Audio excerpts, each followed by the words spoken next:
रातों को देखा करें, रात के किसी लम्हे करवट बदल लें, उनसे अल्लाह से बातें कर लें, करवट बदले बदले बातें कर लें, फिर बेशक सो जाएं। अब ना उठें तहज्जुद के लिए, उठें, अच्छी बात है। रात कुछ तन्हाइयों में अल्लाह के लिए गुजर जाए, रात में चंद सजदे हो जाएं, रात में कुछ बातें हो जाएं। अगर मजबूरन कोई माजूरी मजबूरी है नहीं तो करवट बदले, सीधे लेटे लेटे अल्लाह से बातें कर लें, कुछ दुआएं पढ़ लें, कुछ तस्बीहां पढ़ लें, कुछ जिक्र कर लें, कुछ अमाल कर लें, पता नहीं कबूलियत की घड़ी। रात को 2 दरवाजे खुलते हैं, बाकी सब दरवाजे बंद होते हैं। एक गुनाह का दरवाजा, एक करीम का दरवाजा, बाकी सारे दरवाजे बंद हो जाते हैं।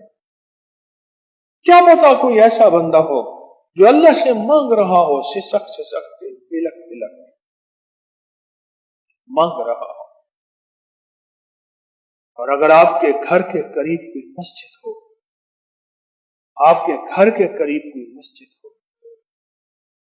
और वीरान हो, आपके घर से दूर हो, कब्रिस्तानों में अक्सर मस्जिदें मेरा मुशाहिदा है वीरान होती हैं। वीरान मस्जिदों में जाके झाड़ू देना और वीरान मस्जिदों में जाके अल्लाह से मोहब्बत की बातें करना रब को बहुत पसंद।